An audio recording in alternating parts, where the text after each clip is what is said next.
Pullman. I don't remember why we chose to meet in Pullman, Washington, before leaving for Lake of the Woods, not in a city closer by, like San Francisco. Probably because I wanted to see my Bruce and his wife Loretta, as I did unfailingly every summer from 1967 on, when he and I first, in a sort of Brokeback Mountain-like episode, complete with pup tent, went camping together in the woods of northern Washington. As far as we knew, we had been unseen by anybody with binoculars, unlike the couple in that film. It would have been easy for Chatwin to get to Pullman by air from the East Coast, or he could have taken a train to nearby Spokane.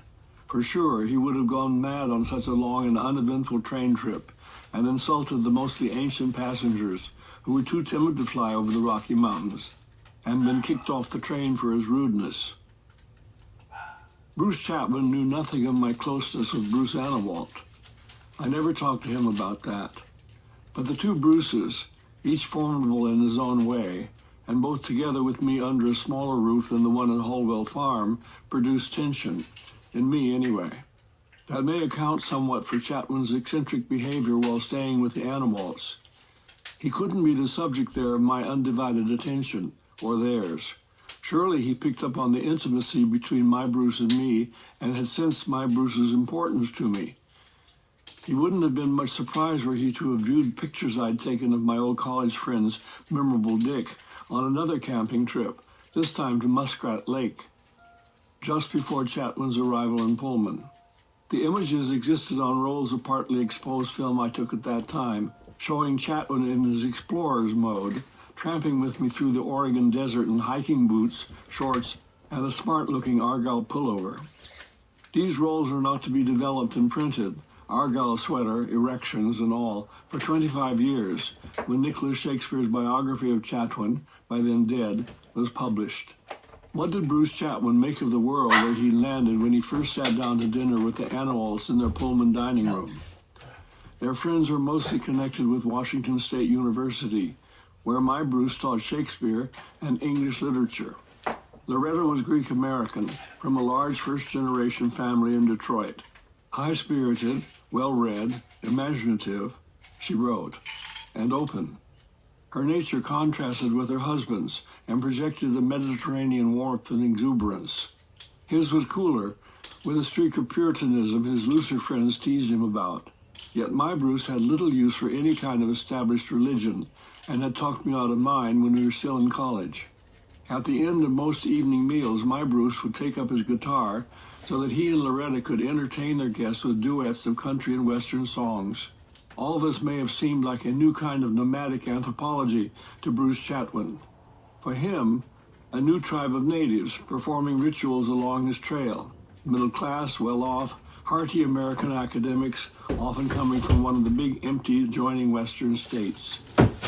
These natives were welcoming and curious about the handsome, rosy-cheeked young Englishman. In his loud, commanding voice, with his strange glamour, he tried, during the days we stayed, to contribute to the Annawalts' parties, mostly by referring to faraway people and faraway lives that his listeners could never know. A lame duchess, an African slave trader, a Sotheby's auctioneer in London selling a famous Picasso picture. But at other times he seemed grim, unreachable, had cut himself off from all of us, and was making no effort to be his usual life of the party. I felt sometimes, as in New Hampshire, George Montgomery's, that he was judging everything and everybody, and that nothing ever measured up. He was showing an unpleasant side I'd never witnessed before. I began to feel he was behaving like a spoiled, stuck-up shit in front of my oldest friends. There was an episode with the vibrator. In those days, electric vibrators were standard jokey props at parties of American 40-somethings.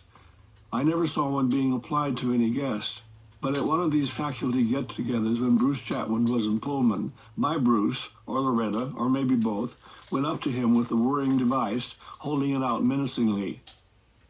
He was sitting on a sofa with his bare legs pulled up under him. As the vibrator came near, he screeched and kicked out violently with his feet. People laughed, but they thought he was being a bad sport. And there was a trip to Moscow that Loretta described to Nicholas Shakespeare. Moscow, a small town and the home of the University of Idaho, was just over the state line from Washington. We got on the highway and Bruce Chatwin said he wanted to get out and walk. But it's 8 miles, we told him. It was a hot day. The three of us watched open-mouthed in astonishment as Bruce, wearing shorts and huge hiking boots, strode into the wheat fields and headed towards the Union Pacific Railroad track. He was escaping us, just getting away, getting free of what was haunting him, impelled onto the tracks. I tell you, the man was spooked. He hadn't dissembled himself from where he'd been, like his atoms were scattered. I tracked the figure of my friend thrashing in the most self-willed way through the wheat and over the irrigation ditches. I felt this relentless pushing of himself to do this, some act of physical defiance, was unattractive. I felt sorry for him. I felt he was doing something wrong. The two Bruces were very different kinds of men, almost exact opposites, including the color of their hair, one dark, one light.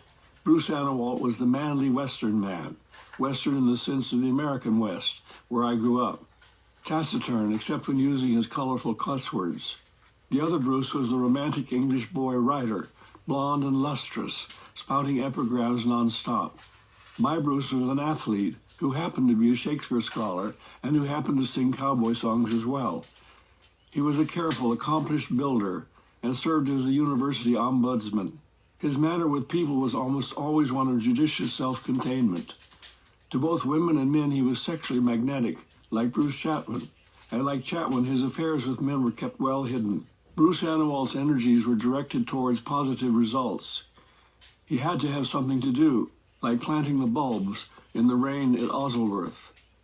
In Greece, on a remote island where Loretta's family originated, he felt as if he didn't exist, not knowing the language and having nothing to do. He was dubious of Chatwin's talent for plucking fun almost from the air as he dazzled everyone in the room with his fanciful flights of speech. When one failed, he tried out another at once. Annawalt was not an artist, like Chatwin. He wouldn't create lasting works of modern English literature, as Bruce Chatwin eventually did. When the two men parted later as we set out for Lake of the Woods, it was Bruce Chatwin's turn to be judged and measured up. I know, that when Chatwin began publishing his string of books, and as his name and all the praise kept appearing in the press, my Bruce had no curiosity about them and read none. Perhaps Loretta did. But then I'm almost as remiss as Bruce Annawalt was. When In Patagonia was published, causing great excitement, I didn't rush to buy it. I remember thinking, I've heard those stories already. I know all about Bruce's dinosaur skin. It was not a piece of dinosaur skin, in fact, but a scrap from a Mylodon, a giant prehistoric sloth, according to Nicholas Shakespeare. Its remains had been dug up in Patagonia, and a bit of the skin with the hair still on it had been sent to Isabel Chatwin, Bruce's grandmother, as a wedding present by a cousin in Argentina.